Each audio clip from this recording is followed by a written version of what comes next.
परलोक गमन स्वर्ग गमन हुआ उनका। 600 किलो सोना उन्होंने भारत को दान किया था जब चीन से युद्ध हुआ था। सोच के देखिए, 1 किलो भी हो जावे तो आप आज कीमत लगा दीजिए।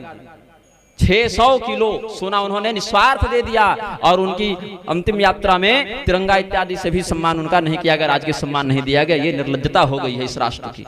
कृतघ्न हो गया है यह राष्ट्र, उपकार को भूल गया है यह राष्ट्र, अपने मित्र का विचार करना भूल गया है यह राष्ट्र। सेतु बंधम नरो गत्वा गंगा सागर संगमे ब्रह्महा मुच्यते पापात् मित्रद्रोही न मुच्यते।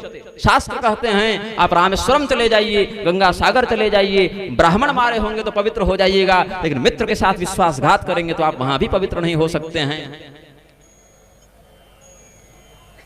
जो भी व्यक्ति विश्वासघात करता है, कृतघ्नस्य निष्कृतिर्नैव, कृतघ्न का कोई प्रायश्चित नहीं होता। यह राष्ट्र कृतघ्न हो गया है, अपने आदर्शों के प्रति कृतघ्न हो गया है। उन राजा महाराजाओं ने युद्ध में विजय प्राप्त कर करके अपने राष्ट्र की रक्षा की है। तुमने तो राष्ट्र को बेच दिया, जंगल बेच दिए, पहाड़ बेच दिए, तीर्थ बेच दिए, संप्रदाय और मठों पर अपने गुलामों को कब्जा करके बैठा दिया, और तुम कहते हो कि हम भारत को विश्व गुरु बनाएंगे।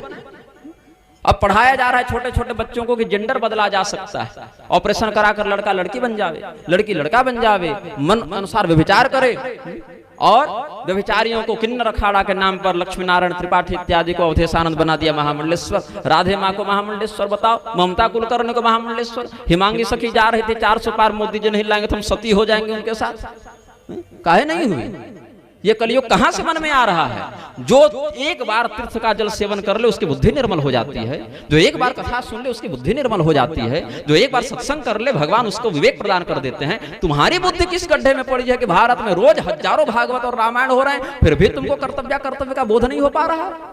तीर्थ सारस ततोगतः, कथा सारस ततोगतः, कथा का महत्व कहां गया? तीर्थ का महत्व कहां गया? ज्ञान योग फलम गतम, ज्ञान का महत्व कहां गया? तपस्या का योग का फल कहां गया? एक हिंदू जब इस राष्ट्र में आज जन्म लेता है तो जन्म नहीं लेता, वो मुर्दा पैदा होता है। वो अपने संस्कार के लिए लड़ता है, अपने आराध्य के लिए लड़ता है, अपने देवताओं के लिए लड़ता है। कोरोना के समय याद है, पकड़ पकड़ कर वैक्सीन दी जा रही थी, नहीं लेने पर नौकरी से निकाल देंगे, वेतन रोक देंगे, परीक्षा में नहीं बैठने देंगे और यात्रा नहीं करने देंगे, सर्टिफिकेट दिखा। अब जब लोग हार्ट अटैक से मरने लगे तो क्या कह दिया गया सुप्रीम कोर्ट में कि लोगों ने अपने मन से लगाया था, स्वेच्छा से लगाया था। एक एक दिन का वेतन फंड में पीएम केयर ट्रस्ट में ले आए, और अब कह दिया कि भाई पीएम केयर ट्रस्ट तो भाई राइट टू प्राइवेसी में आता है, हम अपने पैसे को कहां से लिए और कहां करेंगे इसकी कोई गणना नहीं। इतनी निर्लज्जता इस राष्ट्र में हो गई है। गणतंत्र दिवस मना रहे हो ना, गणतंत्र है भारत। भारत में लक्षराज के गुलामों के द्वारा कब्जा किए गए